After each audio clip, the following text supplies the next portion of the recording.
welcome and the opening remarks and every other thing, you get to know more about it. So I am not doing the welcoming, and I think let's give the right man the right job to be done by the right man. All right, I would like to welcome our treasurer, the treasurer of this great association in person of Mr. Omotayo Oju, to welcome us officially for this gathering. Mr. Tayo, Mr. Ojushe, you have the floor. Okay. Good afternoon, everybody. Can you hear me? Yes, we can hear you. If you don't mind, we would like to see. Yes, sir. We can hear you. Loud and clear. Thank you very much. So, good afternoon, everyone, and I welcome you to this program, which we have titled Leadership Beyond the Title. And it is truly a pleasure for me to have all of you here today, as many people that are joining. And I want to also implore you to help us to reach out to so many people to also be part of this special Fireside Chat. Well, so this conversation is not just about positions or office health. It is about purpose. Then when we talk about impact and legacy, it is about what leadership looks like beyond the title. You know, most especially in our world today, people are so much engrossed in title. So we are now looking at it from beyond the formal authority or beyond the institutional power. So as we go on with this program, we'll surely be reflecting on things like leadership beyond position, how you can transition from the public office to purposeful impact. Because if you look at it, majority have this mindset that people who are in public office, they are not delivering the way they're supposed to be. We've not been able to see people with direct impact on the people. And then the role of mentorship in shaping the future of the leaders. These are some of the things that our guests will be talking about today. And then how to build legacies that truly endure. So we are deeply honored to have with us Ambassador Akinremi Bolaji today. I know many of you might have been looking forward to meet with him. He's a distinguished diplomat and also a public servant whose decade of global service include his role as a former High Commissioner of Nigeria to Singapore. And he was also a former minister of plenipotentiary at the Nigerian mission to United Nations in New York.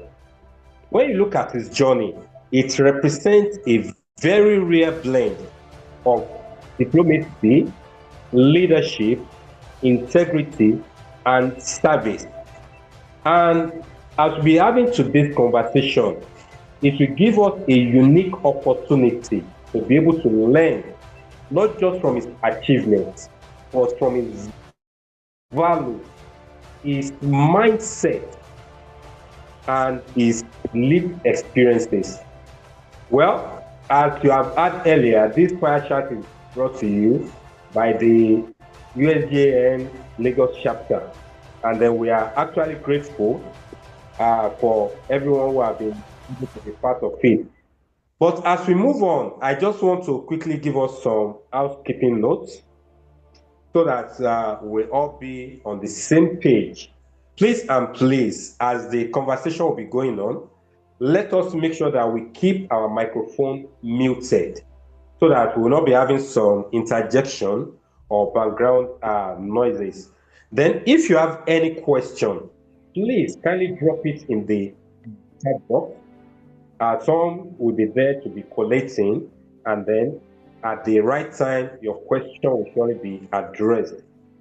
Then we want to let you have an understanding that In this session, we are going to keep our conversation respectful engagement. And then we are going to exercise a lot of professional conduct throughout. And I want to tell you that this is a reflective and interactive section. So please feel free to engage your thoughts when you are invited to participate. Probably you have a question, and then we say you should unmute. And then we want to say this to you. Kindly remain in this program from the beginning to the end. There are a lot of things you are going to learn, and you don't know when it is going to come up.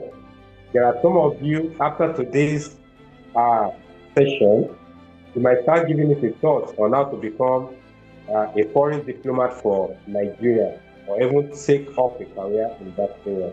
So thank you very much, every one of you who have been part of this. And I hand you over back to the moderator of the program. Thank you all.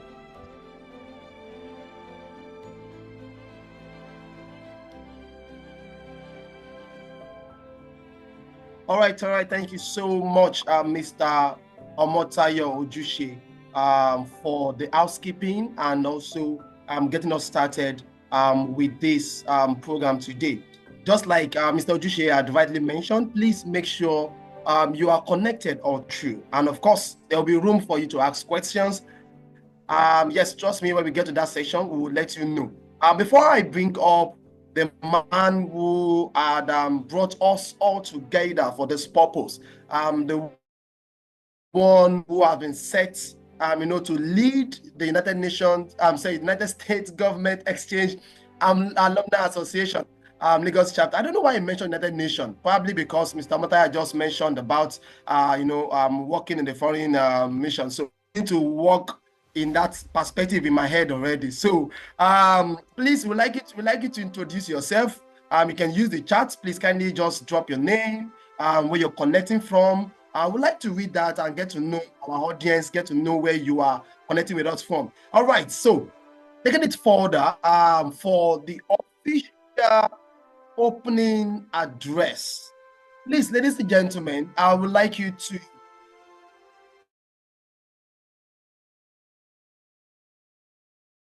I know we have virtual conversation is that we can use the reaction button. You can clap your hands, you can type it, you can type clapping, you can just show your excitement as I bring forward the Price Government Exchange Alumni Association Lagos chapter.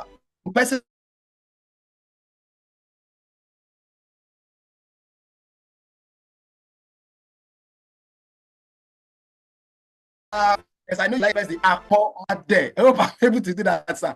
You have the floor, sir. Good afternoon. Your mistake, sir.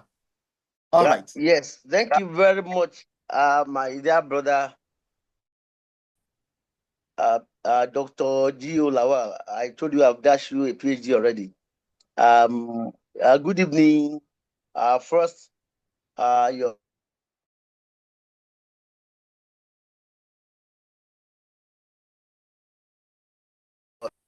it is a privilege for me to welcome you to this Fireside Chat.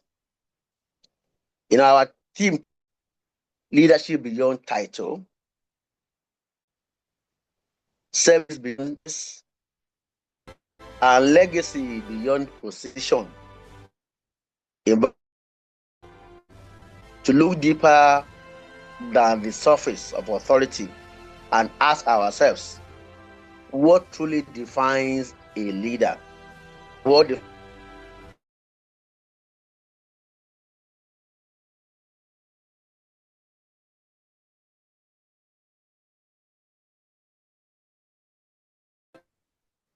people bear see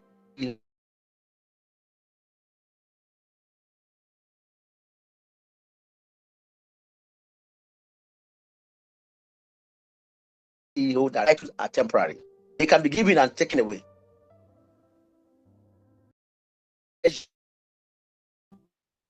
Not by the office we hold, but influence we have, the values we uphold, and I have seen leadership from individuals chose to encourage with whether or not they had authority. So leadership beyond title is about responsibility, not privilege. Service, likewise, is not confined to a role or a job description. It is a mindset, a way of life.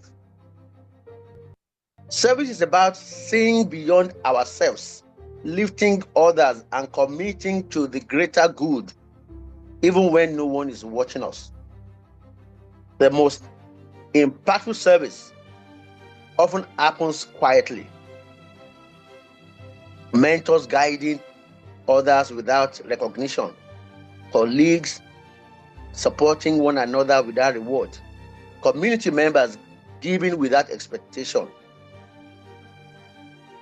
That is service beyond office.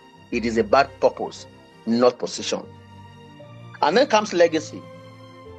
Legacy is not the memory of the office we occupied, but the imprint of the lives we touched. It's a story others tell about us, where the titles are long gone and the positions forgotten. Legacy beyond position is about building something that endures. Trust, values, compassion, and impact.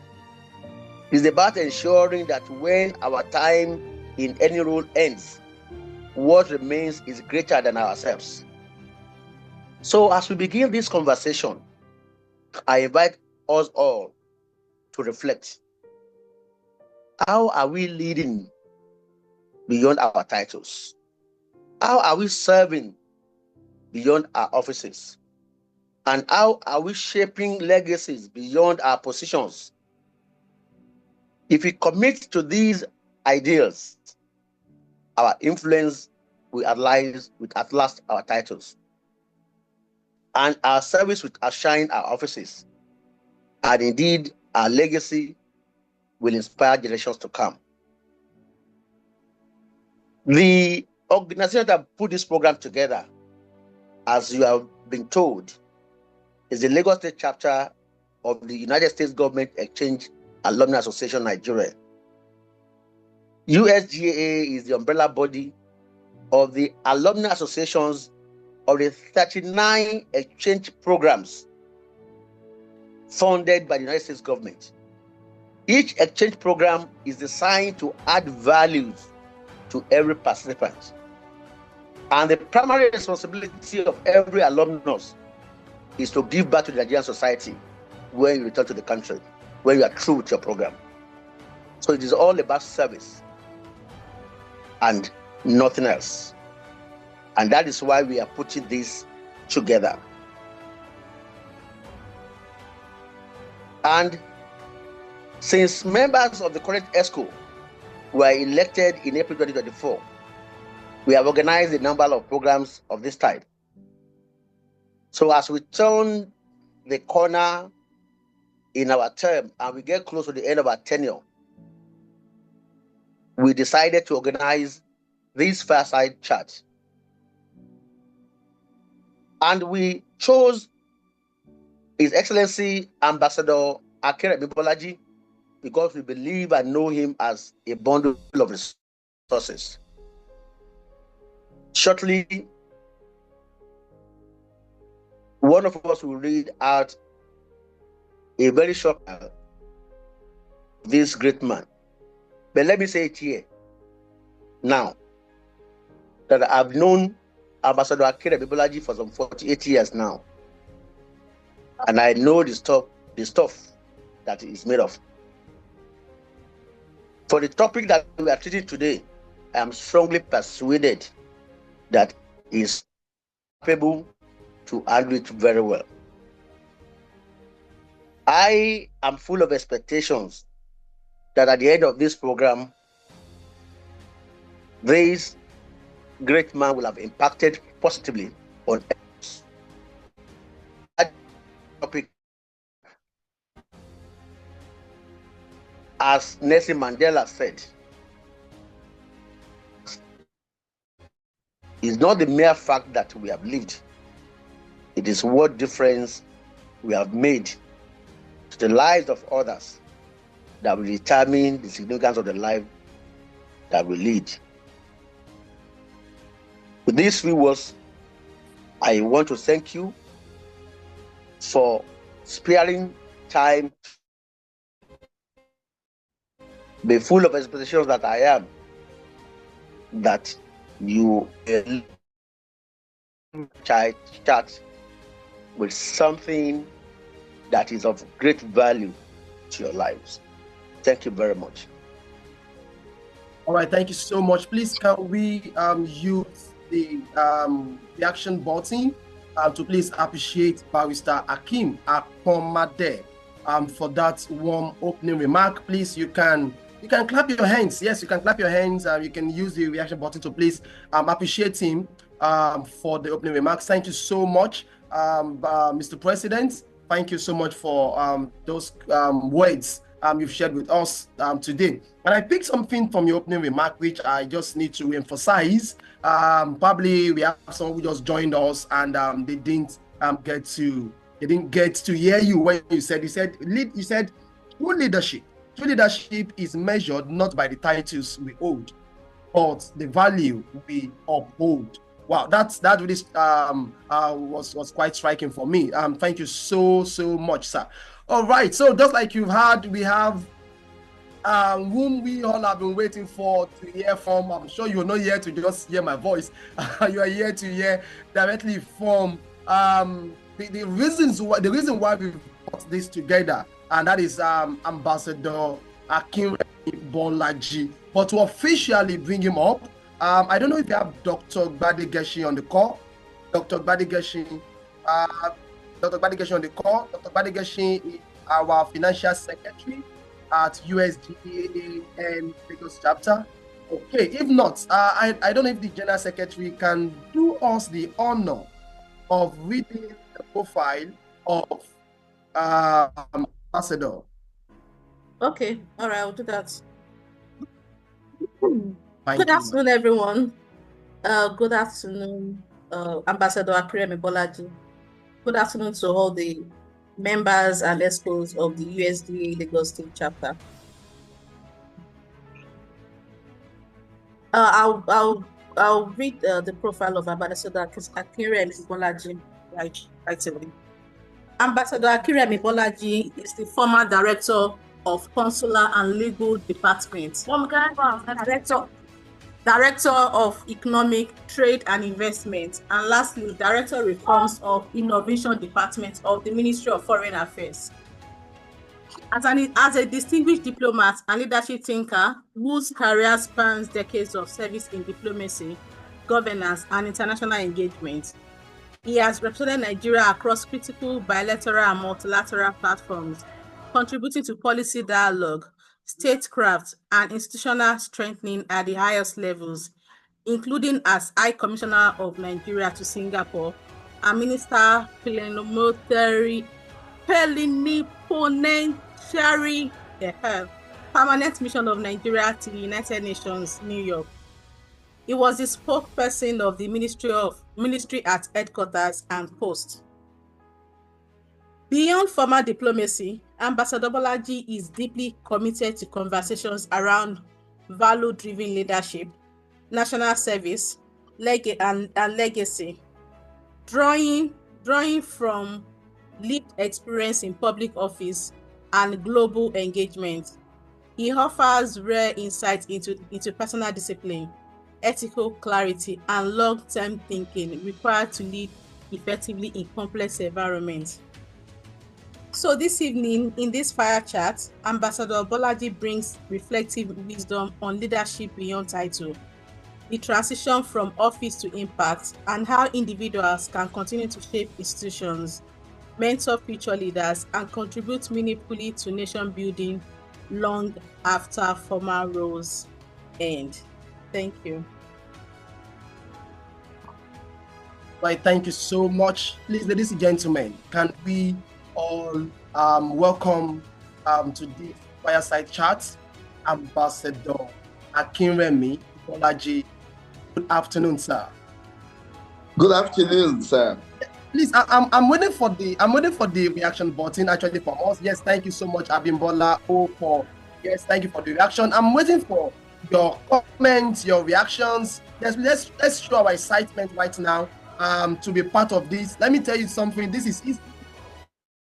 In case you do not know later, please kindly, yes, thank you so much. I can see the reactions coming in. Thank you so much. Your Excellency, sir, it is a pleasure for me personally, to be moderating this conversation right now, because I feel like I'm probably doing this right now or with you probably in Singapore. I don't know why. Why not? I don't know why. Thank you so much. It's my thank you so much, pleasure. sir. And thank you. Yes, thank you, General Secretary. That's Mrs. Abiola Akinremi for helping to read the profile. I must confess, sir, before we go on, when I got to read your profile and I got to that word plenipotentiary, I saw the way you laughed actually, because even for me, at the point, it's like, how will I pronounce this word? Let me start from there, sir. How do we pronounce that word? For people like me, who probably is from Ijebu, and my mother tongue will not permit me to be able to pronounce that word properly. How do we pronounce it, sir? Well, thank you so much, and good evening to every one of us. I'm so grateful that I'm joining you for these Fireside Chat. And I want to thank the President of the United States Government Exchange Alumni Association, Nigeria Lagos Chapter, Barrister Akim Akomode, and all the executives, particularly our General Overseer that is here now moderating this event, and Mr. Ojushe, who had earlier welcomed us, and Madam Abimbola, who read my profile. I thank you all for reaching out to me to join you today. And I'm here. I'm all yours. But straight to the question you asked on how to pronounce the word. I think you finally got it right. It is pronounced plenipotentiary. Plenty, po, ten, sharing, like tertiary. So you got it right eventually. It's one of the diplomatic words that you had their background from the Latin foundation, and you'll be wondering, what does it mean?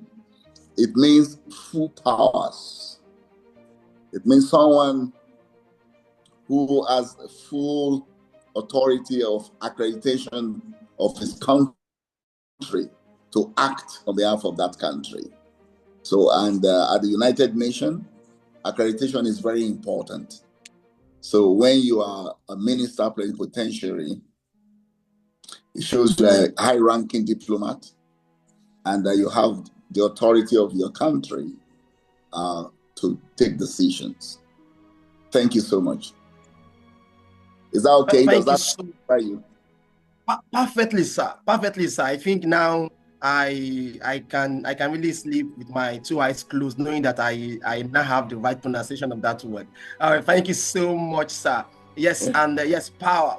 Now let's get straight into talking about title, and like a title like this and others that you've held, in time past. How do you personally define leadership? Looking at the topic before us today, leadership beyond title. So how then do we define leadership without the title? Your Excellency, sir. Yeah, thank you so much. To me, leadership is quiet consistency of character. It's responsibility taking and not authority given by doing what is right, even when no one is watching, and placing service above self. I learned this early in my career when junior officers looked to me for calm and courage during consular crisis. As you know, I was director of consular and legal at a later stage. But one of the services that we render in diplomatic mission is consular services. And this is when you take care of your citizens. And as you know, Nigeria, we are many, and Nigeria loves traveling. And they are often finding themselves in trouble, either in South Africa, in America, or any part of the world. And when we look or take care of them or respond to their needs, it is called consular services. Many a times, this brings us at loggerhead with the host government. Many Nigerians don't have travel documents. Some came in with travel documents and claim they don't have it again. So there are always complexity. Some will come in with goods that are not authorized.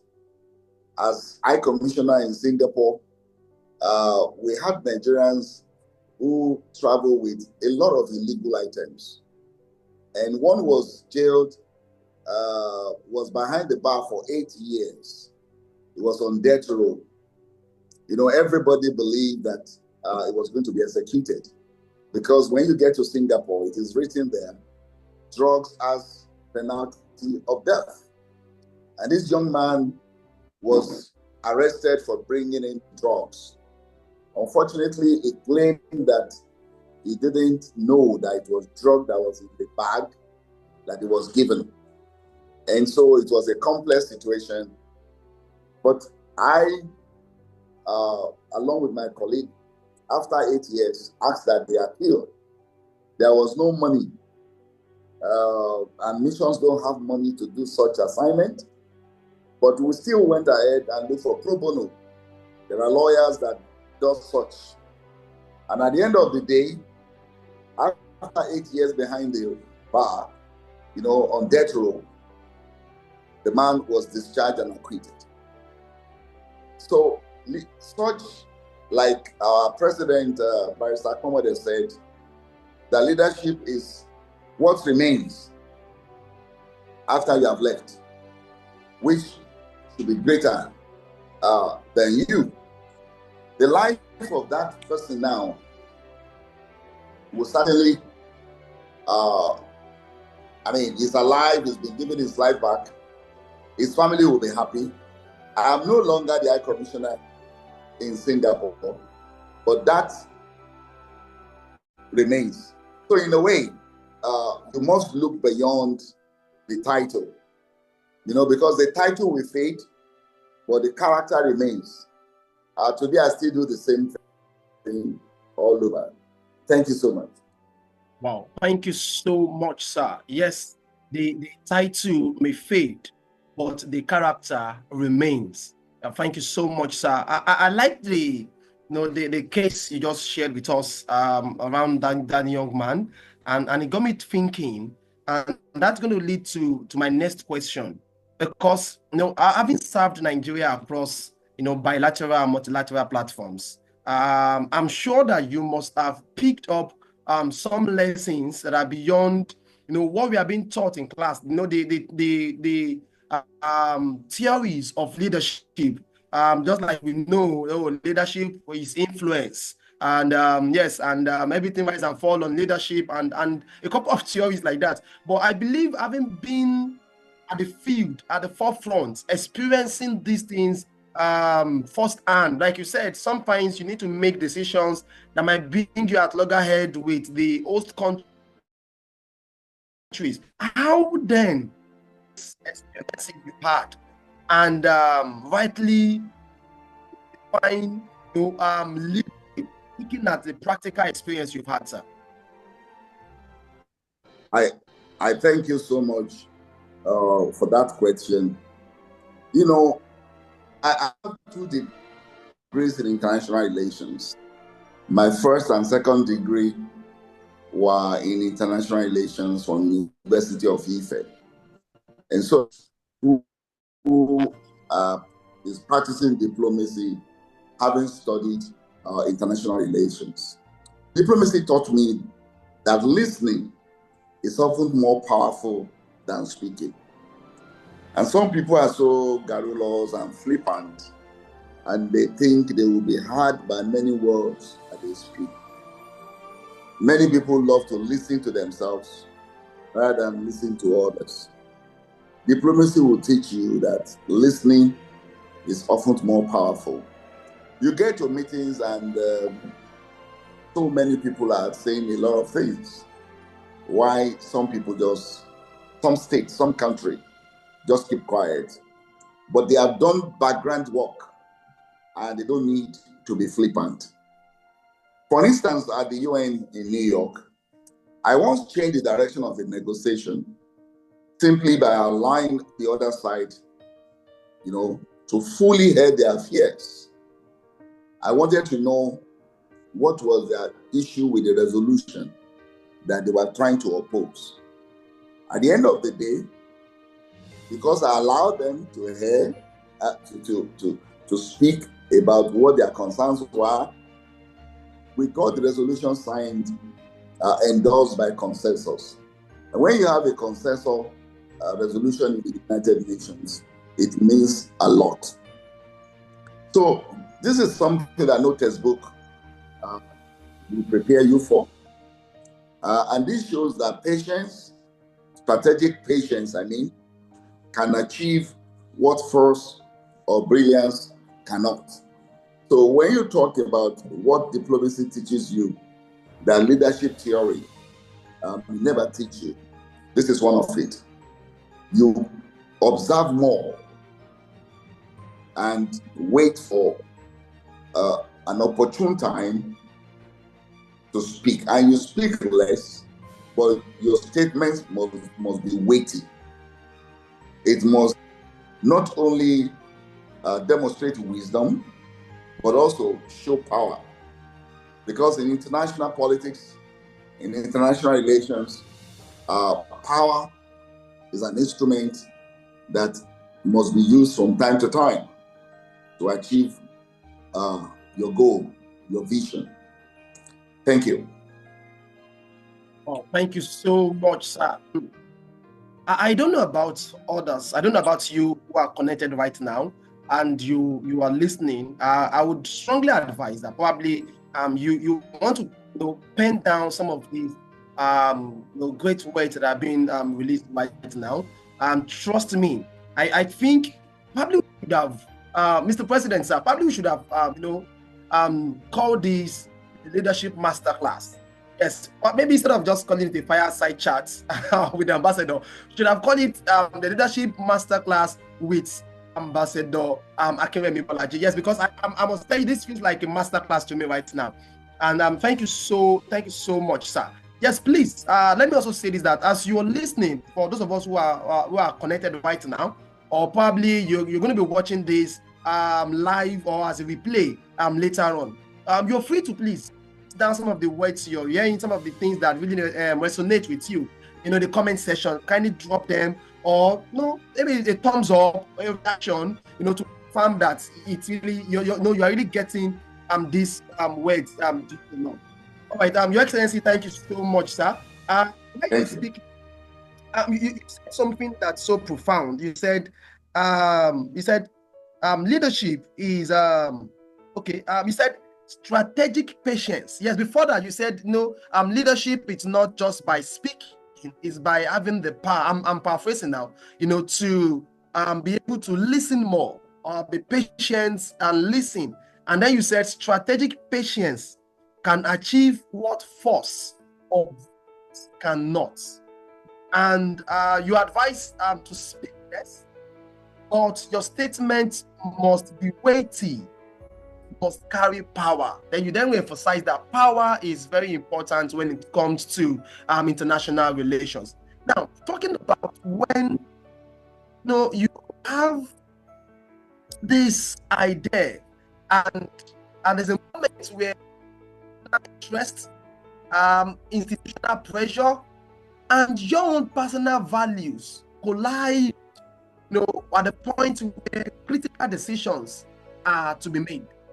how then do you, or should I say, did you? Yeah, I think that should be it. How then did you navigate, this critical decision period?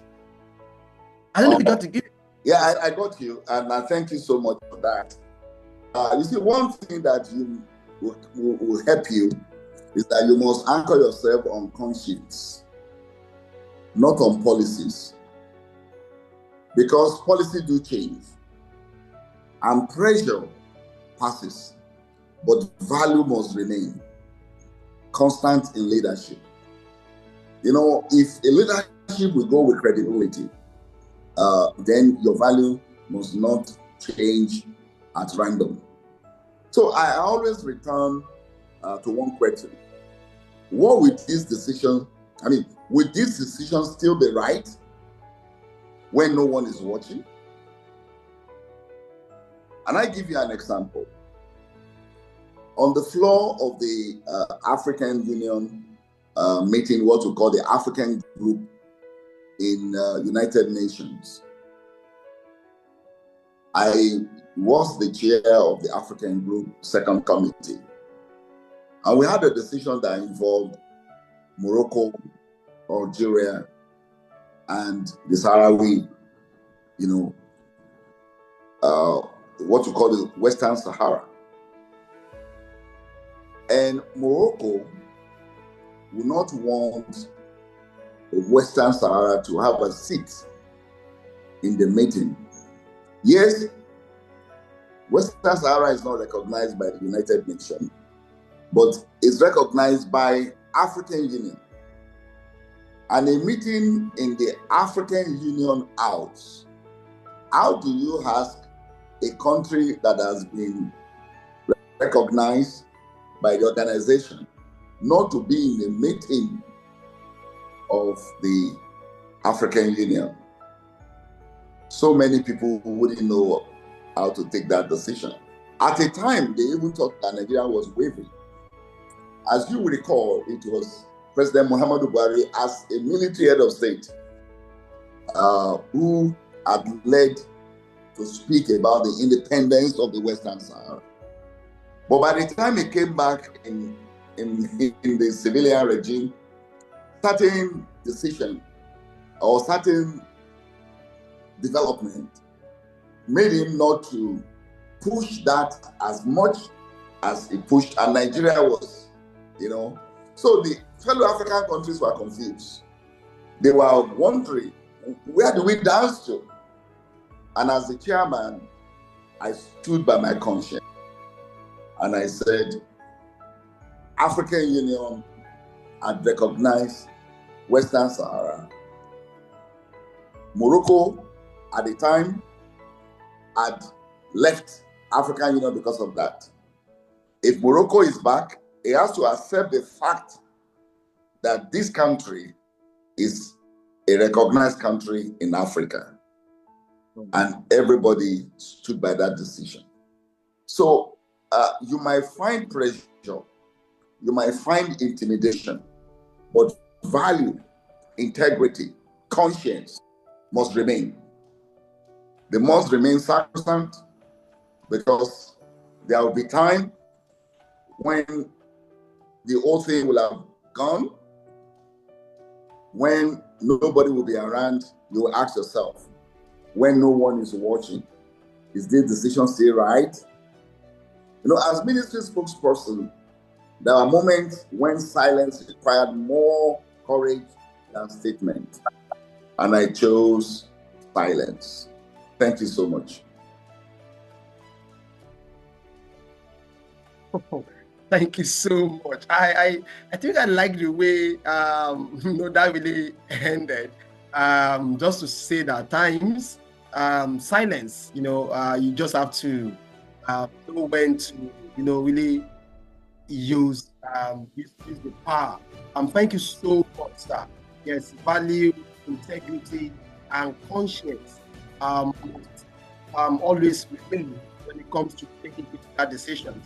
Thank you so much, sir, for sharing this weight with us. Earlier, you mentioned, and I think I stated that, you said that is an important ingredient when it comes to international relations. Very important because, but from the world, we took us through the history of the word plenipotentiary, and you said it means power, and of course, power is very important in everything that we do. So I would then want to ask, sir, was there a particular moment, like a defining moment, in your career? Yes, you are retired now, but in the time when you were still in service, was there a particular time in your career that reshaped how you understood power and responsibility? I think at times people tend to maybe mix them together. Probably you want to give us the practical, practical illustration around your own career path, your career journey, and how you're able to be between power and Thank you. Thank you so much. I realized early in my career that power is borrowed and not honed. You cannot say I honed this power. Borrowed. It's borrowed. And as the head of mission in Singapore, I watched how quickly, influence dissolved once office ends. You'll see that an head of mission or high commissioner that were together and is giving so much influence. Tomorrow, the state recalls him. And he has no option than to tell all the colleagues that I've been recalled back to the country and I'm going back. So you must know that power is borrowed. It's not owned. It's not your own. So this simply taught me that power is temporary, but the consequences of decisions are permanent. So when you are using power, authority, you must know that the consequences of that can be permanent, even when you are no longer in power. Some people, while in power, use retroactive law to terminate some people's lives. Years after, people are still referring to it. Those who have been executed cannot come back again. So you must know that the consequences of the decision are not just permanent, but that responsibility must outlive that position. So even when you are no longer at that position, people will still remember the kind of authority that you wielded when you were there.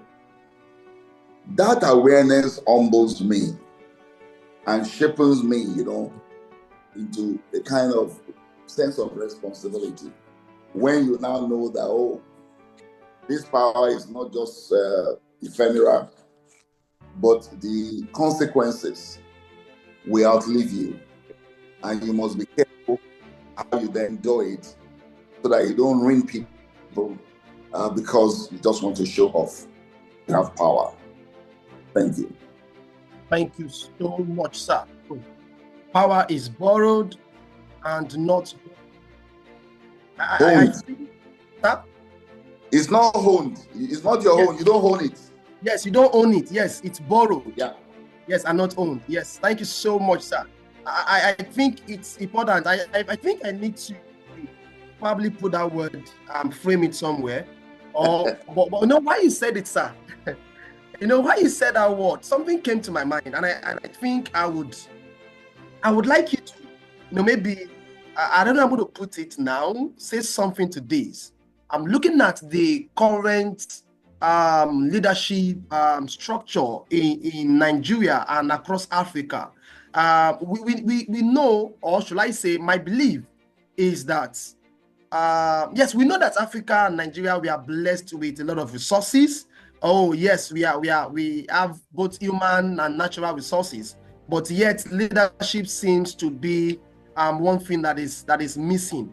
Now, going by this statement that power is borrowed and not owned, and we know that we have leaders, let me probably put more on the political side, political leaders that sometimes I think have the ideology that They are going to be in a place of power for a very long time. And I think that plays out in where people them move.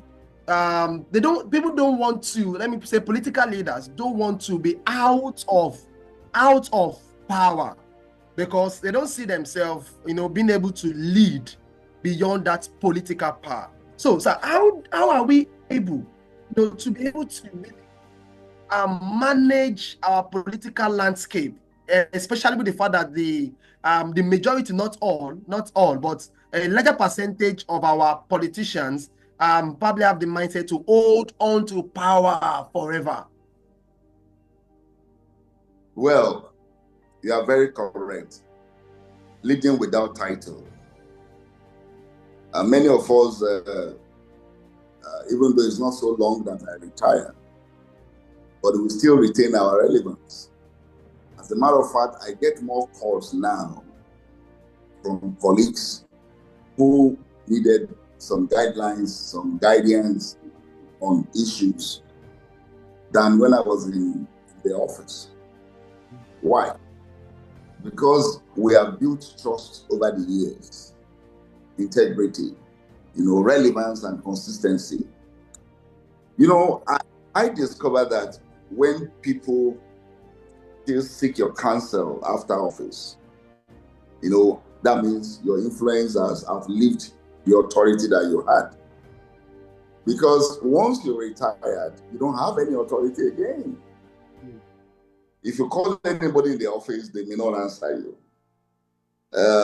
Today, I still have my officers who first report to me to just say, "Good morning, sir. Is there anything you want to advise me on this thing? Have you had this?" They know I don't have authority again, but they cross-check with me.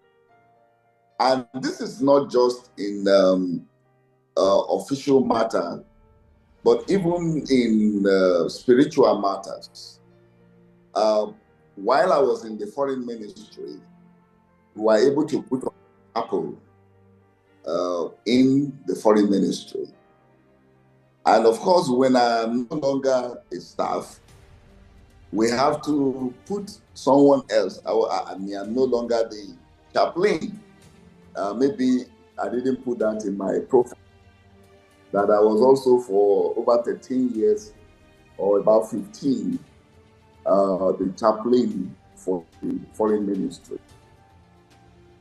But till today, the current chaplain will still want to have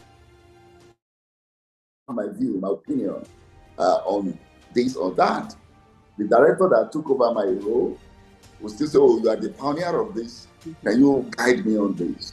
Even colleagues from other ministries, So it's because they can trust your judgment. They can trust that you are a person of integrity who is not going to mislead them. You're not going to allow your judgment to be clouded by some pecuniary interests. So relevance, consistency will go a long way, much more after you left office.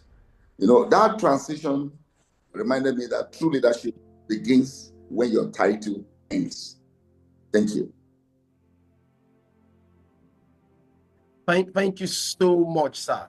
Sir, listening to you right now, let me say this. Let me put this way. In preparing for this session, I went online.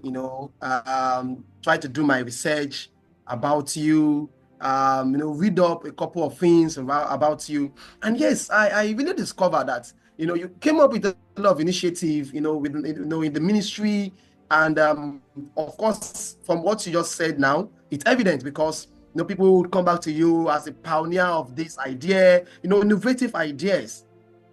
Yes, people are still coming back to you. And I also discovered that, your journey, wasn't just on a bed of roses. You had your own share of adversity, Your Excellency. And one of the things I discovered is that at the time, you were removed from service, and that spanned for a period of 7 years. You were away. You didn't have that power, you didn't have the authority.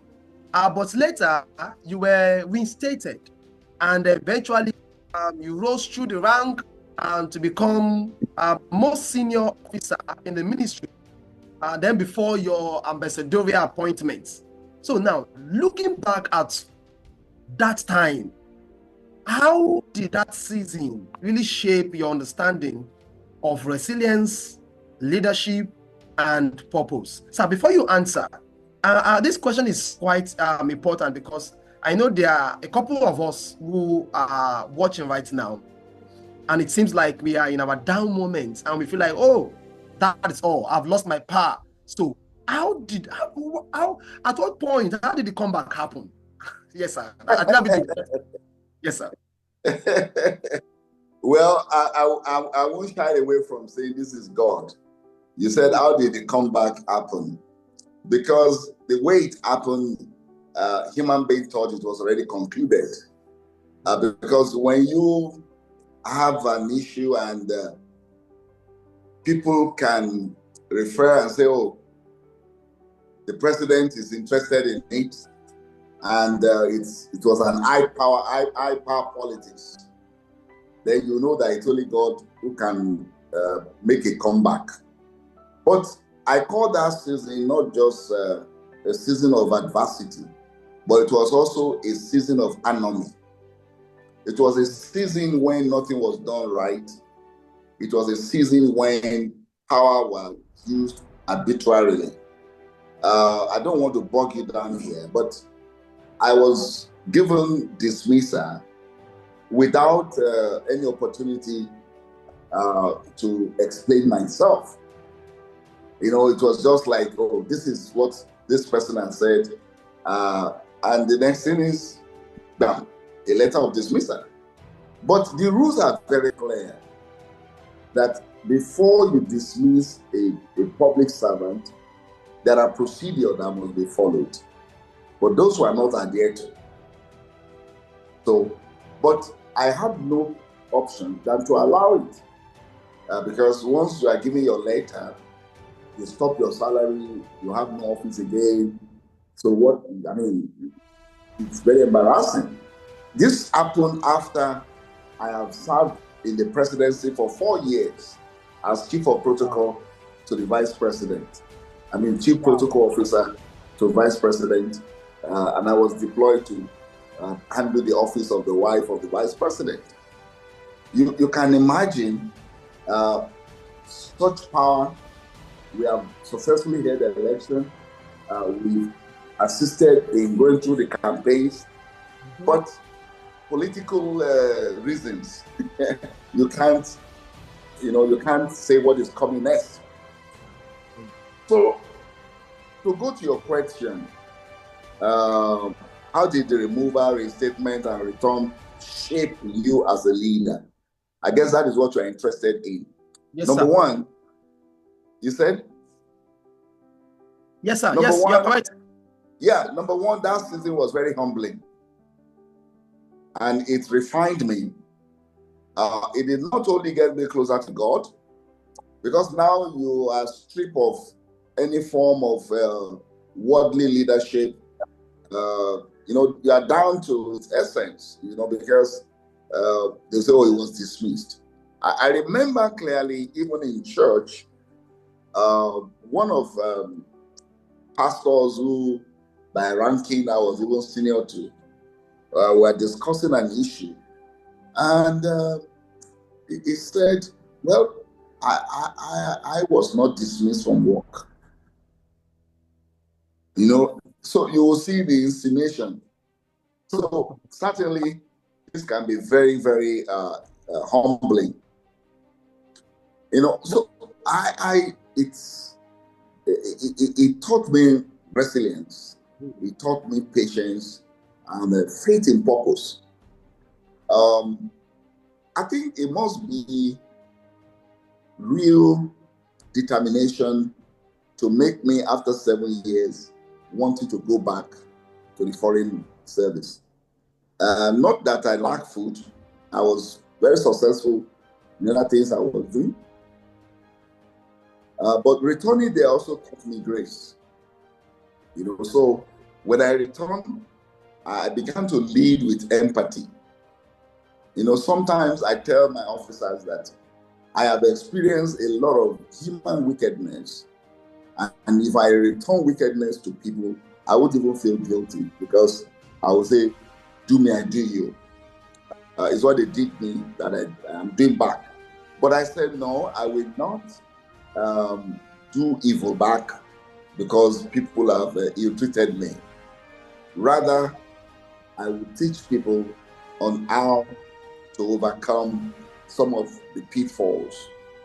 So I began to lead with more grace, with more empathy, like I said, with less ego and a deeper commitment to fairness.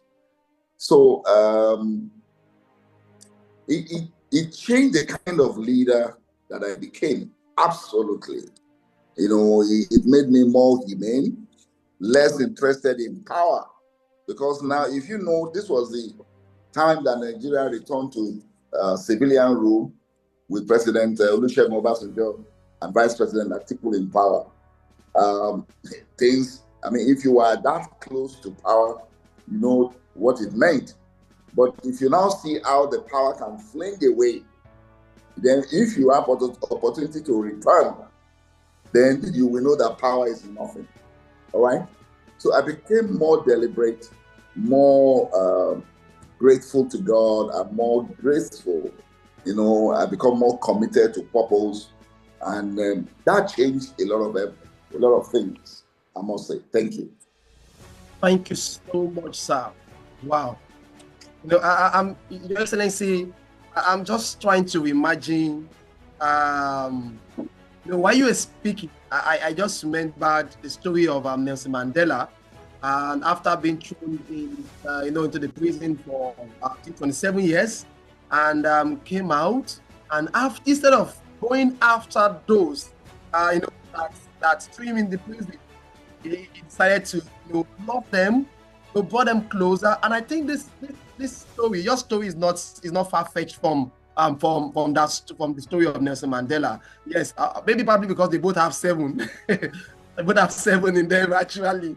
Just 20 years difference, but it's still kind of it aligns. And thank you so much, sir, for not allowing that experience to change your perception and your personality. But sir, now you are retired. But not tired, of course. Not tired, and I'm sure from just listening to you, I know there's still a lot. I feel like you're still loaded, like to keep firing and firing. All right, sir. So a lot of professionals out there are scared when it comes to the point where they have to leave position. They're scared of, okay, when I'm no longer hold this position, what's next? How then do I still have relevance? How then do I still have influence? Sir, how would you, or should I say, what would be your advice, especially when it comes to this mindset shift for I won't just say young people, because I think this will probably fall for people within your age category. Of course, those of us who are still young, we still have a lot to learn from it. But what would be your advice to people like this, who are leaving power and are scared about their relevance after leaving position? Oh, thank you so much. Well, like I said, position is what retires. Purpose don't retire. Mm-hmm. So when you know your purpose in life, even after public service, you can still fulfill purpose. And so you can still be relevant. That's what it means. And you must know that relevance is not automatic. The fact that you are made a director does not mean that you'll be relevant. I have seen cases where assignments are given to junior officers, why directors are in those offices, because they are not relevant. So you earn it. You must. So when you retire, you earn the new life, your relevance in the new life. And I can share some things with you. After you have left formal service, you should stop asking, where do I fit? No. You should rather ask, where can I add value? Because when you are saying, where do I fit? You are struggling for position. But where can I add value? What do you need me to do? And then you look at things, you don't care whether you have position or authority, but you see what you can add, you add it.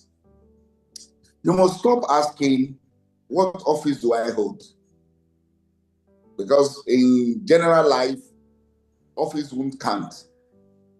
You know, what will count is your value. What value can I still add? So purpose does not retire, only positions do. Thank you. Wow, thank you so much, sir. Purpose does not retire, only position do. Wow, thank you so much. Ladies and gentlemen, I know we have a lot of questions to ask. Trust me, next few minutes, we shall be should I say the mic, for you to be able to ask your questions. And I can see some questions already dropping in the comment section. I'll be taking them very, very soon. Now, please, if you have those questions, you can still drop them in the comment section. And or if you like to ask, His Excellency directly, you have the chance to do that in the next few minutes. Please, you can start building the momentum from, for your questions, ahead when that time comes. Sir, okay, before Your Excellency, sir, I have a mic open for the audience, to then ask their own questions. The first one is, it says, what responsibility do seasoned leaders have in preparing generation,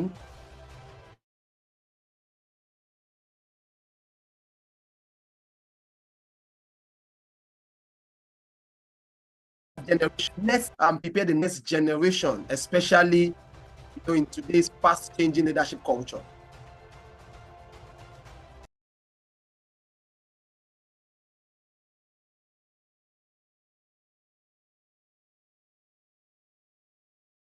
So are controlling the room.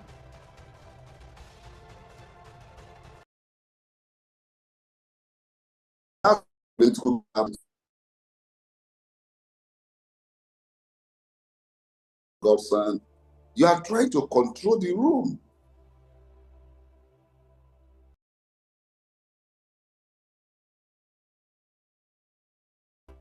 And then let it operate.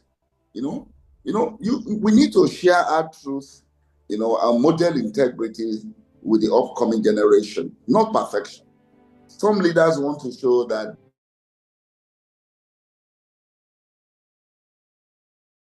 you are public in service. Those who work with me, I tell them from the beginning, look, in this area, I did this with the knowledge I have now, I'll do it better. Because leadership today is transferred through example, not instruction and demands. It's not by instructing people or by demanding authenticity or perfection. No. It is just by example, by telling people, I did this, I bumped my fingers, don't do it that way. I did this, Therefore, I make it a point to share my failures, not just my successes. Thank you. Thank you so much, sir.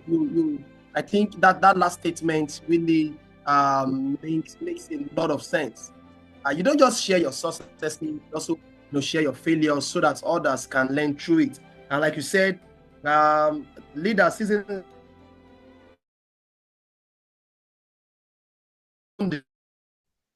through the room. Thank you so much. I wish I think, Mr. President, sir. Now I'm speaking to my president now. Probably we may need to have another part, maybe like a part 2, and get them to hear some of these words again. All right, thank you so much, Your Excellency, sir, for the time we've shared together. And I think I'm going to wrap up with this last question, and this is a concerning question. When it comes to Nigeria, like I said earlier, leadership is one challenge we are still having in this part of the world. So I'm going to ask her, what gives you hope about the future of leadership in Nigeria? If you look back, how leadership has been in Nigeria, I was going to read. I was watching a documentary about Nigerian leadership landscape. From then at the time of the Western region, the Northern region, and the Eastern region. Then the Awolowo, Zik, and the rest of them. And I realized that what exactly does the future looks like for us? So, sir, I think it's more like a personal question to me, but I'm sure a lot of us here also have the same question to ask you. What does leadership looks like for us in Nigeria? I'm an unrepentant optimist. I'm very optimistic about the future of Nigeria. And the future leaders, the circumstance under which they are going to operate will be far better than our own. And there is no basis for comparison. So we just all need to have the basic character, which I call the unwavering character. Make sure that come take or thing, whatever the circumstance, deliver on your responsibility. Thank you. Thank you so much, sir. Deliver on your responsibility. Your Excellency, I think this has been an interesting time. I must confess, just like I said earlier, we probably would change the name of this from Fireside Chat to Leadership Masterclass. Yes, this can't even be called 101, because I think this should be for advanced level leadership, because this is not just talking about leadership from experience within Nigeria alone. We're talking about leadership from experience around the world, from global stage. Thank you so much, sir, Your Excellency, for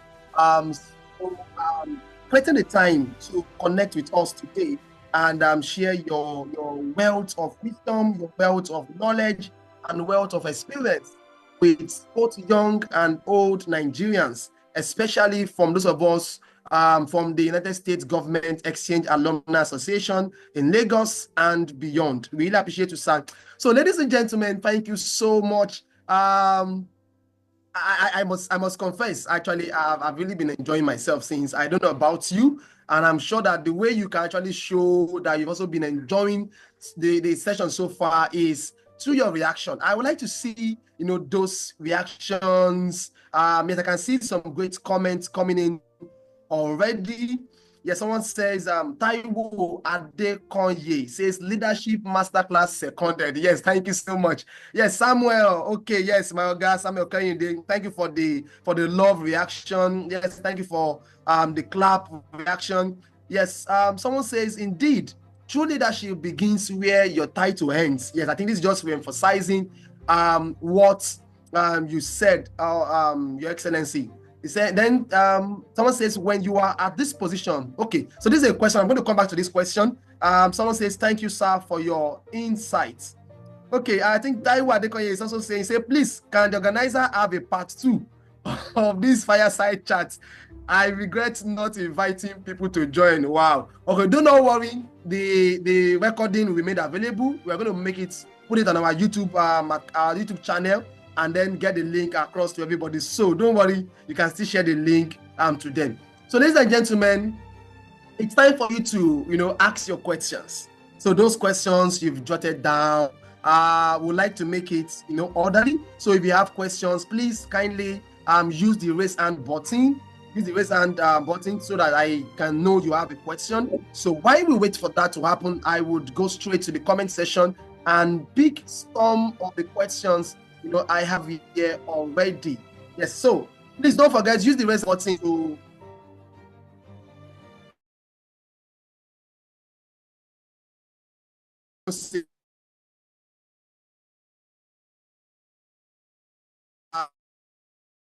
in fact, I'm actually expecting almost every one of us. And what are the challenges you face when you are an ambassador? Yes. So at the time when you are an ambassador, Your Excellency, sir, this person is asking, what are the challenges that you faced this period? Well, the challenges of office are multifaceted.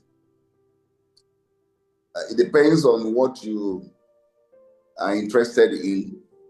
You will have challenge with the sending authority. You will also have challenge managing staff, colleagues, officers, situation. But most missions have financial challenges. Our missions are poorly funded, and diplomacy generally is not run on shoe tie streets, But unfortunately, our attitude to institutions is that we don't plan very well.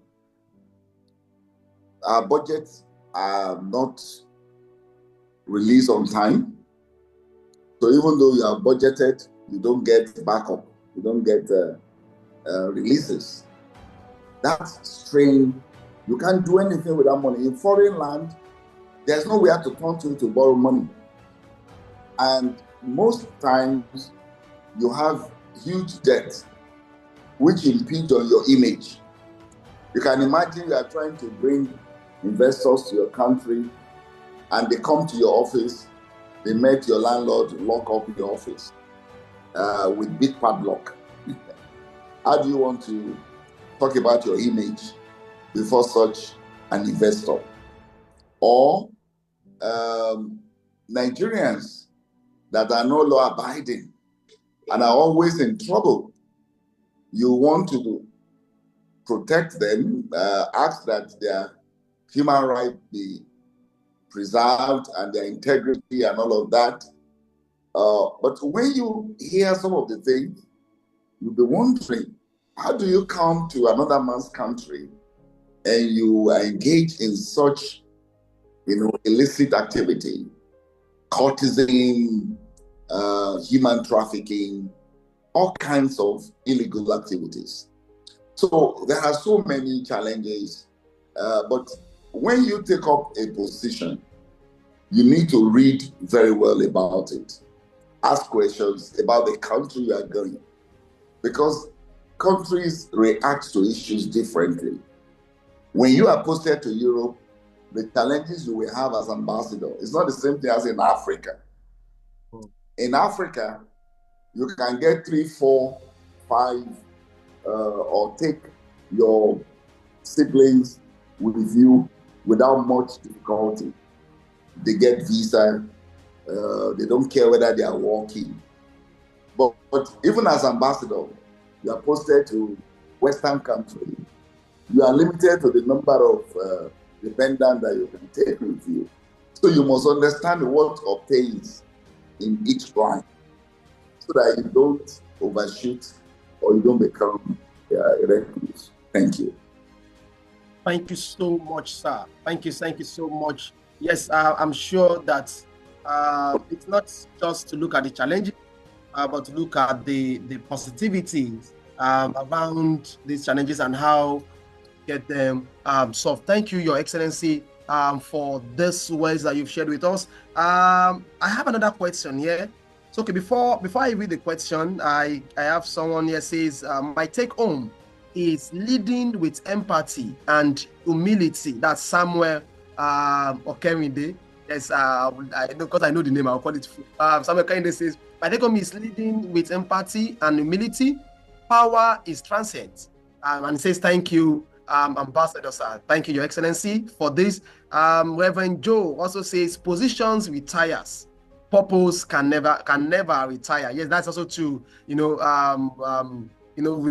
emphasize the word that you said earlier. Okay, I have quite some questions coming in now. Okay, Samuel Koinde says, what is your take about leadership and patriotism? You support young leaders emigrating for personal, professional, and leadership development, or should everyone remain and fix the country? Sir, Your Excellency, you have two sides of the coin. Oh, how it works in Nigeria, and of course, how it works in other parts of the world. So should all of us wait for those of us that really believe in Nigeria, or should we go get the experience, come back? What would be your advice, sir? Oh, thank you so much. Every country that I've developed, even from the Bible days, I've had to, their diaspora have played a vital role. So there is nothing bad in Nigerians traveling abroad and either coming back or sending back their resources. But you will agree with me that before you turn brain drain to brain gain, it takes a lot. Today, our hospitals are poorly equipped. Doctors, specialists are living in their droves. And we don't have equipment. The personnel that are managing things are also leaving. So it's a very precarious position. So as much as I'm not going to stop people from going, the responsibility will be now on government to ensure that minimal infrastructure and conditions are provided. And I must commend the government of President Bola Tinubu. He is put in place a lot for those who follow things, from telephone to mail phone to all kinds of support now. Even though what people look and complain about most time is the subsidy remover on petroleum or petrol products. But the fact remains that infrastructures are being built, developments are taking place. So those who still wait behind in Nigeria, if you have what it takes, you will still survive. So it is better that you stay here and struggle it out than for you to engage in criminality abroad. So many people who want to travel abroad have a feeling that they can just, reap money on top of trees. It's not like that. And what you can do that can pass in Nigeria, you can't do it in other countries. Even from traffic laws, traffic rules and regulations. Our country, we are very lenient in some rules and regulations. In some country, you can't do that. Even in terms of relationship, noise. Singapore, for example, you cannot do evangelism to hold tracts and start going around the street that you want to win souls. There is nothing like that. You cannot raise money prayer from mosque with microphone, with loudspeaker that will disturb your neighbor. Now, they built a society that is very delicate and they cannot allow any careless people to ruin it. Investors are coming from far and near. They're not going to allow anyone tricksters, because Singapore is a financial capital. It's not a place that you can take computer and start turning out letters and use address, they will hunt you down. So why don't we build our own country to become like that? And somehow, funny enough, Nigerians comply with rules and regulations in some of this country. So, yes, comply in our own country. I thank you. Thank you so much, sir. We all need to be able to be patriotic.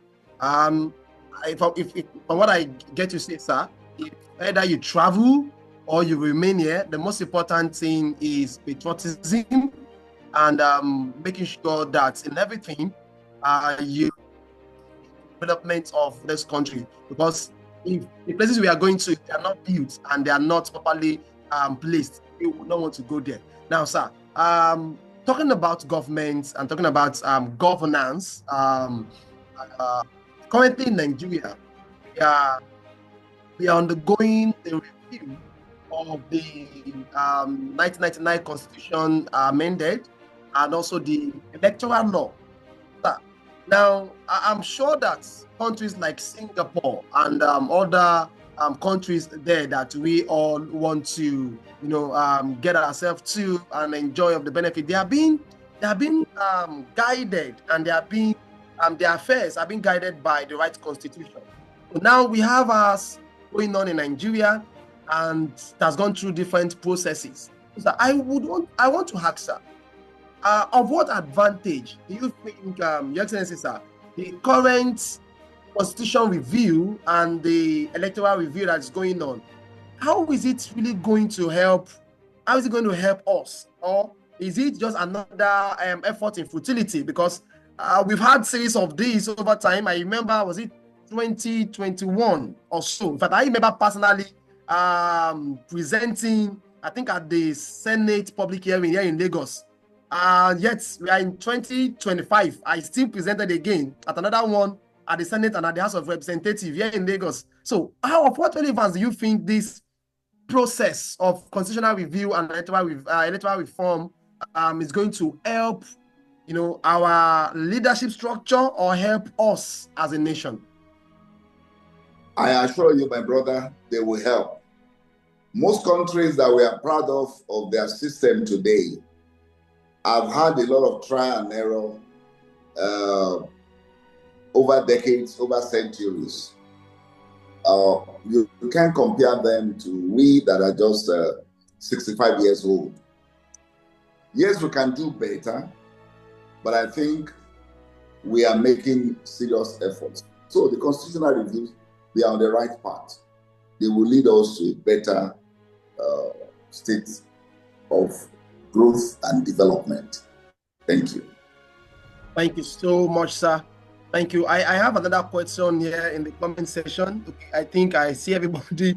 Yes, the questions keep coming in, and I think this is like a 2-in-1 question. Yes, before I get to that question, someone says the 7-Star Diplomat is a book written by Ambassador Akinremi Bolaji. I would like to recommend it for us to read ahead of the next Fireside Chat or Leadership Masterclass 2.0. This person has already declared another Fireside Chat. In fact, even Leadership Masterclass 2.0. So, sir, Your Excellency, sir, I'm sure you are prepared already, and you're already marking your diary for us for Leadership Masterclass 2.0. We're going to be reaching out to you very, very soon for that. But before, I'm going to come back to this 7-Star Diplomat, your book. I'm going to come back to it as a last question because I want you to speak about that book. So, but I want to quickly take this question. It says, why is leadership roles difficult when the leaders has not find their foot in life or still struggling? Then second, why is acquiring more knowledge in leadership difficult across the world now, especially in this DAPA era? Will not be giving visa. Olaniyi, the founder of Global Safety Service Management Limited. Okay, so that's from Olaniyi. So that's it's a 2-in-1 question. Why is leadership role difficult when the leaders is yet to find their foot in life. That is one. The second one is why is acquiring more knowledge difficult for leaders across the world? Yes, sir. Thank you so much. Leadership involves a lot of sacrifice. But we make a mistake thinking that you have to be rich before you start leading. Such leadership is not the right attitude. You start leading from where you are. When someone observes that things can improve, leadership has started. When someone observes that I want to make things right, leadership has started. So it is not until when you become a money bag, which is what is ruining Africa. They want to make a lot of money to buy voters. That's not leadership. Most politicians are not leaders. You find it on their lips, it's easily said, my leader, my leader. But the fact is, it is only when they are sharing things that you see the leadership. But it's out of your resources they are taking. Leadership is sacrifice. So when there is nothing, have you caught the vision to improve and make sure that you generate things? Who does not know how to share? But do you know how to generate? You know? And most people who even share, they only take care of themselves first. So leadership is not supposed to be difficult when someone does not have. What a leader needs to have is vision. What a leader needs to have is capacity. And capacity is not only in terms of funds. No.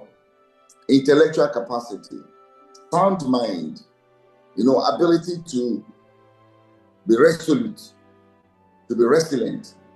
Thank you. Thank you so much, sir. I'm really writing because I actually don't want to miss any of these points at all. Thank you so much, sir. You made a very profound statement, especially when you said most politicians are not leaders, because they call themselves my leader does not mean they fall into the right definition or to be regarded as a leader. I think we should just stick to using the word politician, my political leader. Maybe that would be better.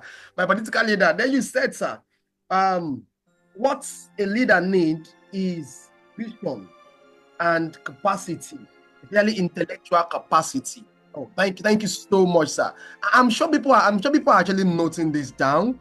I have, sir, you will bear with us. I have a lot of engagements going on in the comment section, and we have to be fair with everybody because I'm sure everyone wants to get their question asked, and that's the beauty of this. Someone says, Abayomi says, is having a new constitution in Nigeria not better than reviewing old 1999 one? Well, I'm not sure. Okay, so that is about constitution. I don't want to go to constitution matter. So let's just leave constitution matter. Let me take Dapo. Dapo says, thank you so much to the organizers of the first season of this Fireside Chat. Sir, it has been declared the first season. So meaning that we're surely going to have a second season. Yes, I just have to make this clear. So it's been declared the first season. So meaning there must be a second season. All right, sir. And a very thankful to His Excellency for this great. My take home is open the door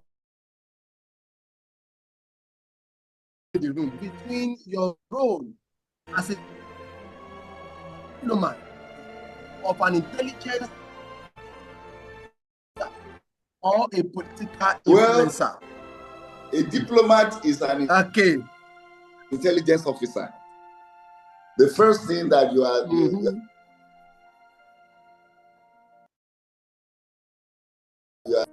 for your country. However, there are officers that are designated as intelligence officers. But intelligence is information. if you are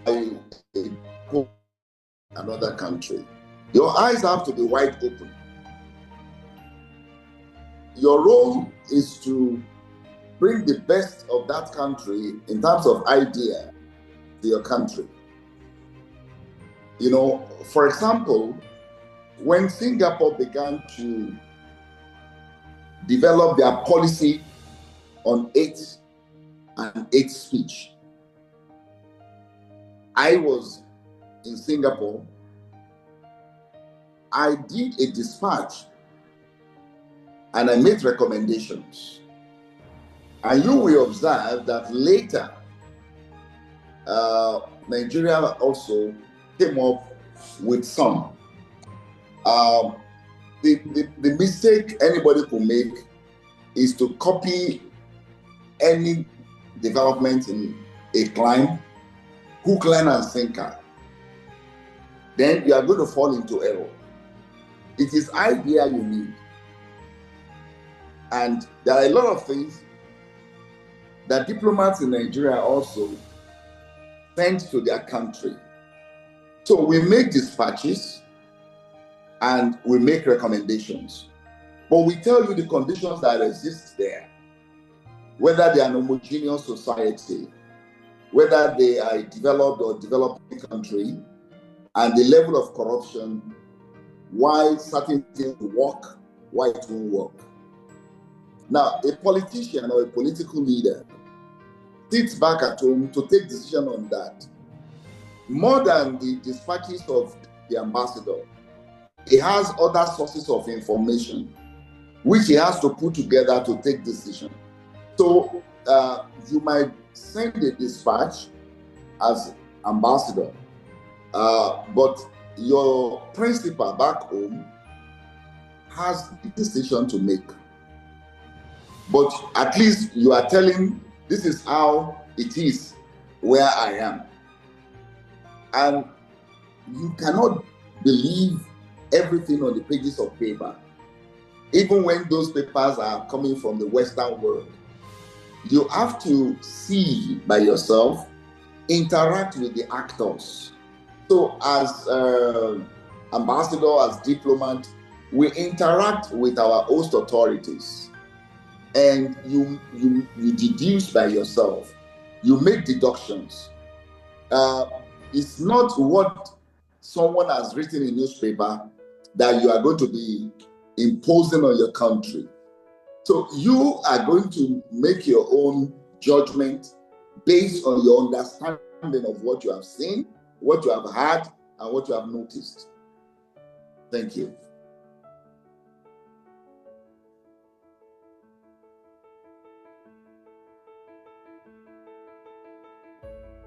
Did you hear me, sir? Hello?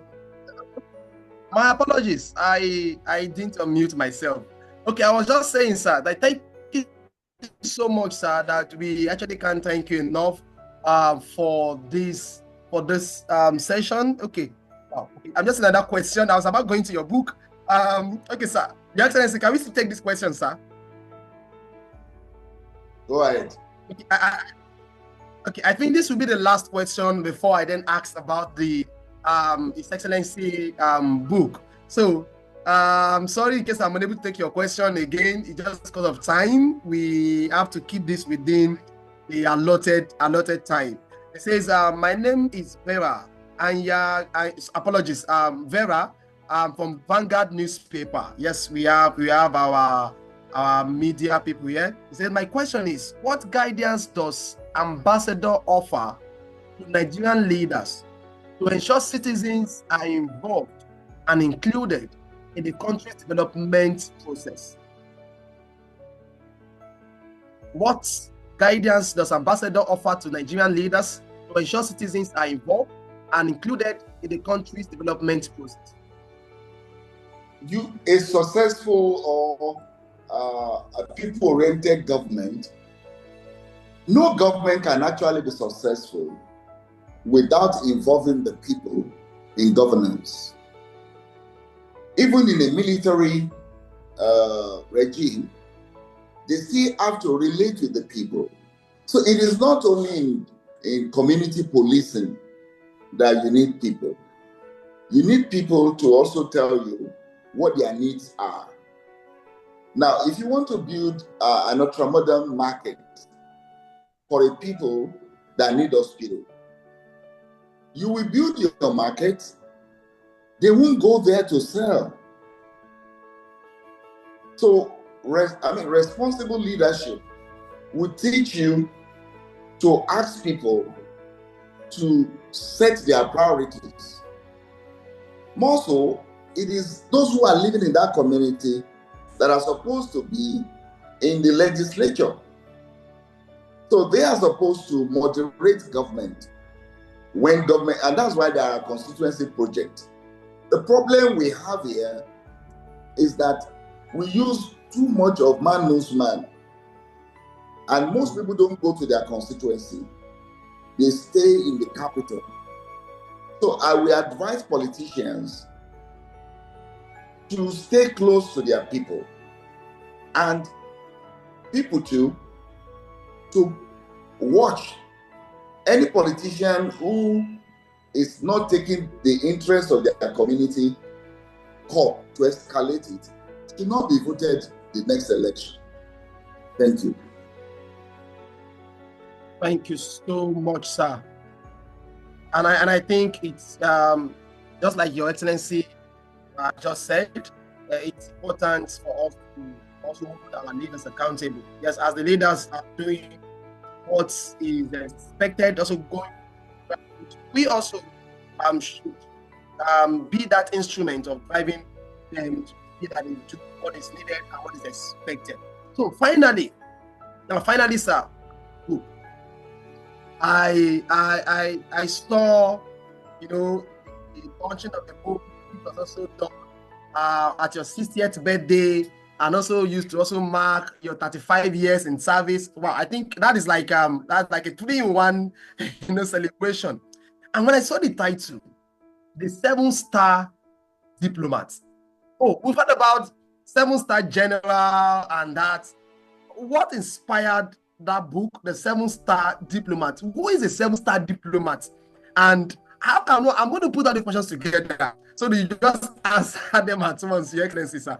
Who is a 7-star diplomat? What does it take to become a 7-star diplomat? And what exactly is the 7-star diplomat really talking about? So that we also can go get the book and equip ourselves with the wealth of knowledge that you've shared in that book. Thank you, sir. Thank you so much. A 7-star diplomat is a diplomat who has excelled in that calling of diplomacy and representational responsibility. A diplomat is nothing but a representative, and you represent in terms of your national interests, and aspirations. So when you become someone who has accomplished, then you become a 7-star. But I'm not using the words in the book because I want you to read the book.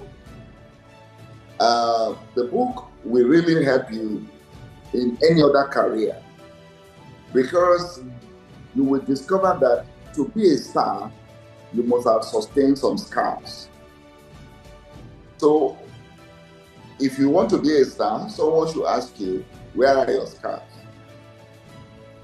I have my own scars. I just told you of a 7 years dismissal, and there are so many other ones that could have cut my career short. But just through it all, when you have done everything that your career involves or entails, you emerge as a 7-star, either as a 7-star medical doctor, 7-star public servant, 7-star lawyer, 7-star citizen. The 7-star is the height of rating. It's a kind of rating. And in life, we all go through rating, knowingly or unknowingly. When people offer you a job, they have already rated you. you have opportunity to invite other speakers to this event, but you wanted the 7-star diplomat to speak to you, depending on your vision.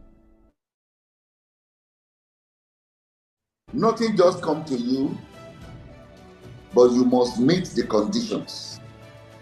So a 7-star is the height in rating of that career. Now, 1-star general in the military is a brigadier general. A 2-star is a major general.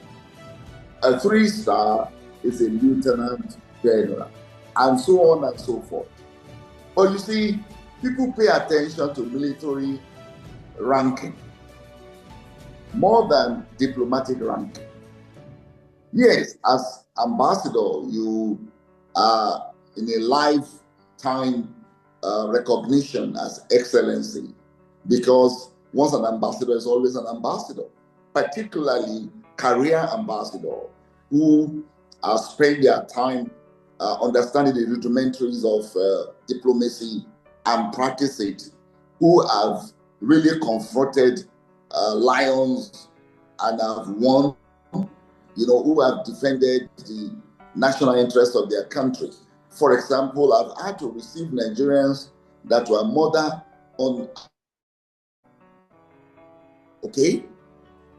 by another country who entered into our waters and killed our people and took them as hostage under pretense that they were likely to be pirates. Now, you don't engage such like bread and butter. No.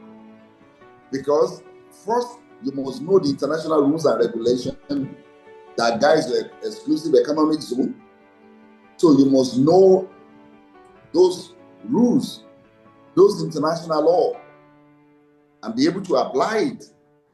You must be able to also engage diplomatically with your interlocutor, not to be fidgeting. So you can't just become a 7-star diplomat just because you are an ambassador. There are so many ambassadors that make no impact.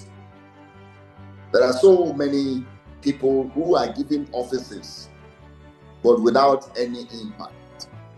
These are the things that we have said before. And this is where relevance comes in. I handled the evacuation of Nigerians from Ukraine after the Russian invasion. It wasn't an easy task. I spent 3 nights in Poland without sleep. We had to be looking for Nigerians at the border with Ukraine. All right? We had to negotiate with Saudi Arabia to bring Nigerians who are sleeping in polythene bags. And videos were going around. They had no money to transport themselves. I had to use diplomatic tactics to engage Saudi Arabia and say, listen, this is not good for our image. It's not good for your image too. You have the means of bringing these people back. Bring them back. We will receive them. All they needed was assurance that we are going to receive them. We made the arrangement to receive them in Nigeria, but they made the arrangement to freight them. If we didn't intervene, that will have continued to be a black spot on our image. So a 7-star is someone who is devoted to nation's challenges, kept going. It is not just checking out because you are confronted by one challenge. And it's not that you are looking for financial remuneration, because diplomacy does not have such money. It is flamboyant, it is gorgeous, but when it comes to the quantum of the money, most missions are not even properly funded. But you will have your integrity and the integrity of the country.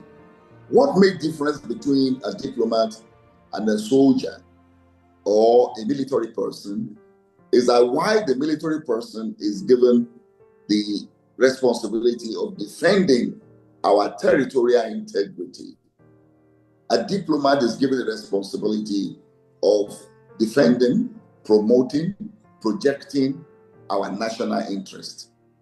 And our national interest is even bigger than our territorial integrity. Thank you. Wow. Thank you so much, Your Excellency.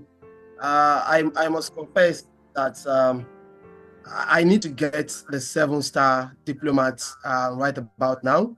And I can see Comrade Kunle Adejare also asking where do we get the book?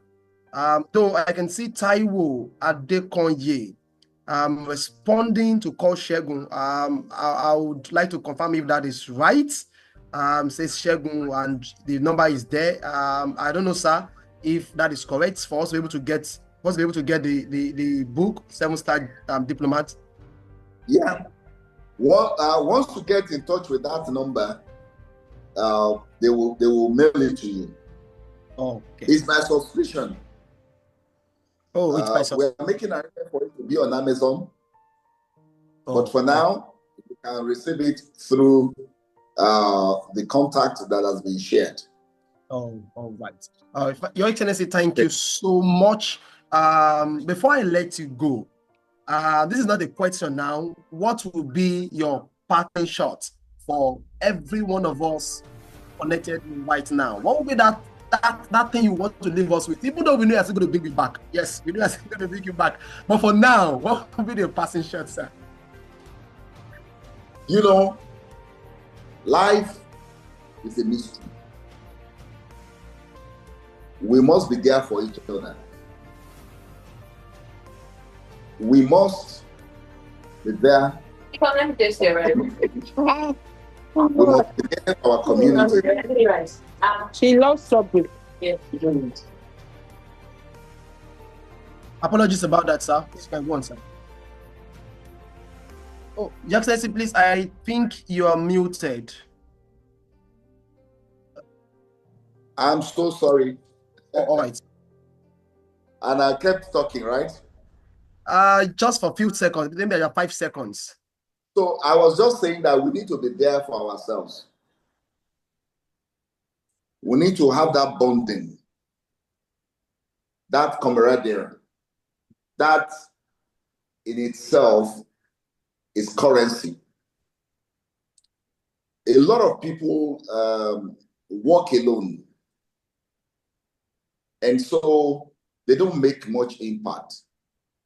Now, being there for others doesn't mean that you should lose yourself, but it's just that look beyond yourself, think beyond yourself. Because if you consume all that God has given you on yourself alone, there was no need for you to come. Thank you. Wow, thank you so much, Your Excellency, for the opportunity of hosting your presence today. Thank you for the great words you've shared with us. Thank you for your service to our country, our dear nation, Nigeria. Thank you for the years you've served with, led, people, and also protected, projected, promote, and defend. Yes, I have to write those words down, just like you were saying them. Yes, defended, promote, project, and protect, the interests of our nation, Nigeria, in the global community. We so much appreciate you. I'm not going to be doing the appreciation, but I'm going to call the president to officially do this. But to every one of us who have been part of this from the beginning till now, we say thank you so much. Thank you for your attention. Thank you for sticking with us, from the beginning up till now. It's not, in fact, looking at the number of us here on this call right now, it really shows that this actually deserves a part 2. Of course, it deserves a part 2. Yes, thank you so much. And do not forget that this was brought to you by the Lagos chapter of the United States Government Exchange Alumni Association.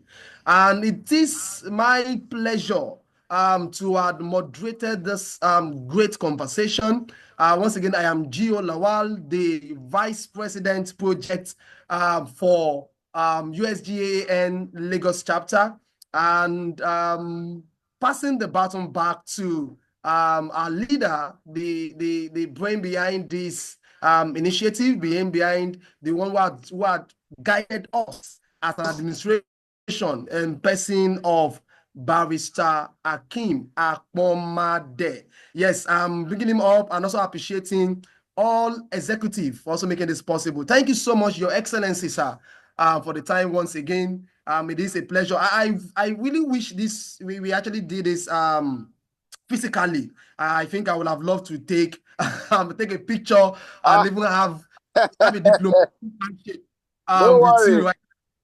I will come to Lagos. All right. I will not let Barrister Akpomade rest until he tells me you're in Lagos, but I'll have to come there. All right. Thank you so much, sir.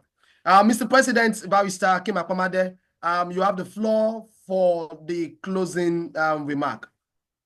Thank you, everyone. Thank you so much, Dr. Giolawa. You have done very well, and we owe you a debt of gratitude for moderating this program very well. I am very grateful to members of the ESCO for the support that each of you has given to seeing to the success of this Fireside Chat with Ambassador Akinremi Bolaji. For every person who has taken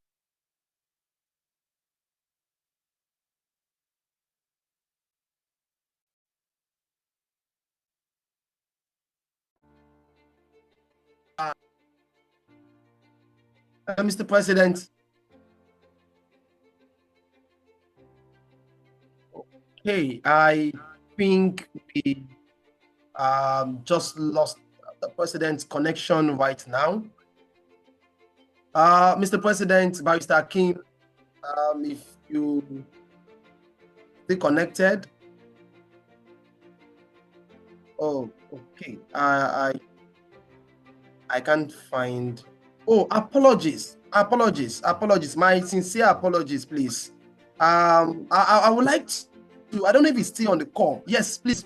I sincerely apologize. I think I brought in. Yes, I think I was just so into the whole conversation. But please, permit me to bring forward to the to the mic for the closing remarks.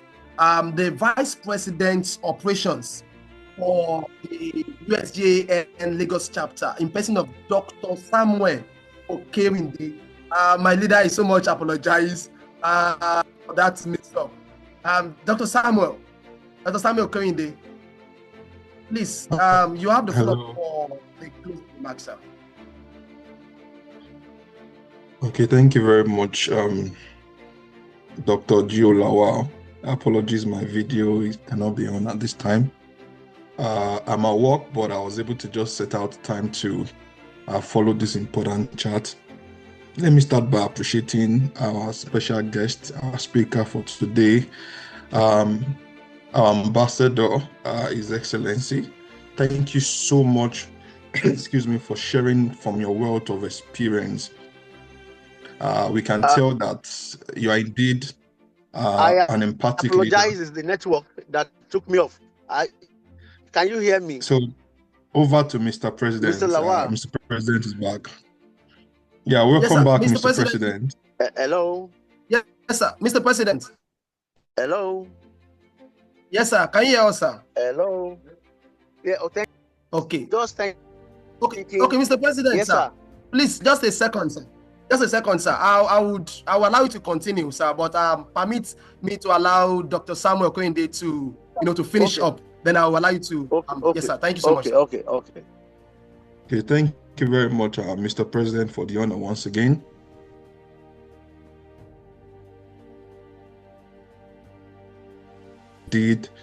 a wonderful section. I have a lot of text, like my VP project said. I have a note, and I'm really going to work on it. Also want to thank all the executive that are on the call right now. But most importantly, I want to thank every member of USGEAAN alumni that is here on the call right now. Thank you for joining us. I want to end by also appreciating Mr. President for coming up with the initiative. This is really a wonderful initiative, and just like others, I want to be Oliver Twist. We look forward to season 2, and I believe that might be physical, and I'm sure we're going to have much more crowd than we have right now. Once again, I appreciate the opportunity to speak. Over to you, Mr. President, sir. Thank you.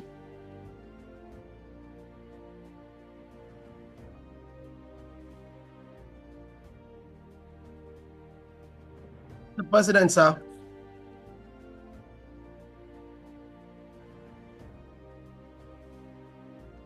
Mr. President, over to you, sir.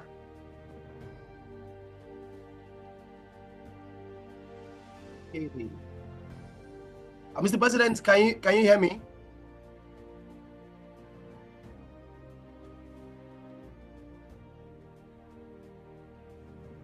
Oh, okay. I think still facing an issue with Mr. President's internet. Mr. President, if you can hear me, kindly unmute. I don't know if you're speaking, but kindly unmute. I'm also sending you a request to unmute right now.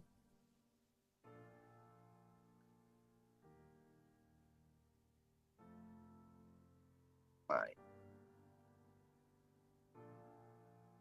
Hi, Mr. President. Apologies, everyone. So it's important that we close this properly. So why we wait for Mr. President? Okay, he has dropped off the call. So permit me to bring forward the Secretary of the United States Government Exchange Alumni Association and the Lagos chapter, our Madam Mrs. Abiola Akinremi, to give us the vote of thanks. It's there are some people that we just have to it's important because of the role they play in what we do. Mrs. Abiola, you have the floor.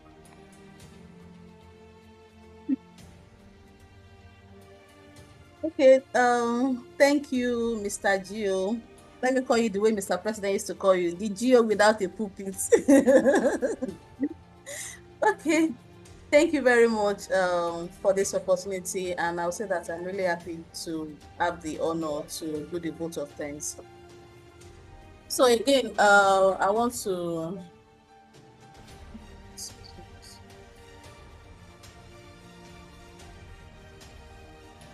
I want to say good evening to all the guests, members of the United States Government Exchange Alumni Association, Nigeria, Lagos State chapters, to all our friends that have joined the call, to colleagues, and to everyone that has joined. I want to say that as we have bring this deeply enriching fireside conversation to a close, I would like to express our heartfelt gratitude on behalf of the USGEAAN Lagos State chapter. And first and foremost, I would like to appreciate Your Excellency, Ambassador Akinremi Bolaji. Thank you so much, sir, for your generosity, for sharing not just your time, but sharing your wisdom, life experiences, and values with us today. I as a person, I do not take this for granted. And I will say that your reflections on leadership beyond title, service beyond office, and legacy beyond position have reminded us that leadership is not just a destination, it is a lifelong responsibility. So your journey has shown us that relevance is sustained not by power but by purpose, not by position but by principle. We are deeply grateful for your candor, your humility, and your commitment to mentoring the next generation of leaders. So tonight's conversation has challenged us. I mean, me in particular, it has challenged me to think more deeply about how I serve, how I lead, and how I can continue to contribute to contribute long after my former roles end. Even after I end my role as the General Secretary of the chapter, I will continue to look deeply into the future. So I will say again, Mr. Gio, I can't keep thanking you. I can't keep thanking you and the president. I want to thank you specifically, Mr. Gio, for guiding this conversation with such clarity and thoughtfulness, and also for creating space for reflection and meaningful dialogue. And my boss, our president, Barrister Akim Akpomade. I hope I pronounced the name correctly. We're always fighting over this name. Akpomade. The executive team and all the speakers who played key roles in making this session impactful. Thank you for your leadership, your coordination, and shared vision for alumni engagement and national service.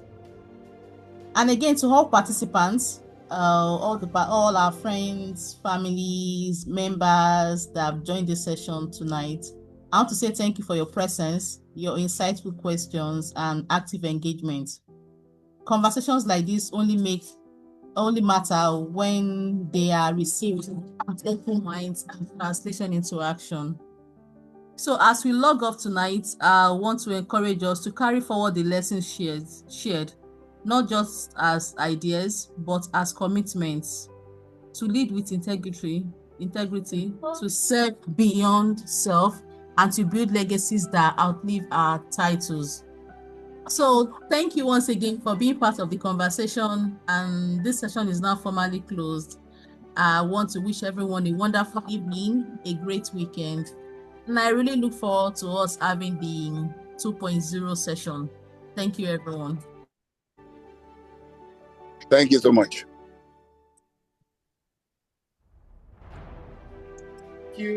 Thank you so much. Thank you, everyone. Thank you, Your Excellency. Thank you for quitting the time, and thank you, everyone, for being part. Do not forget that this was brought to you by the United States Government Exchange Alumni Association, Nigeria, Lagos chapter. And you can please do well to post across all our social media platforms, USGEAAN Lagos. Or you can just type United States Government Exchange Alumni Association of Nigeria, Lagos, across social media platforms, LinkedIn, Facebook, Instagram, and you can connect with us. Thank you so much once again. I am Gio Lawal, and it's been my pleasure to have moderated this session. God bless you. Enjoy the rest of the day, and happy weekend.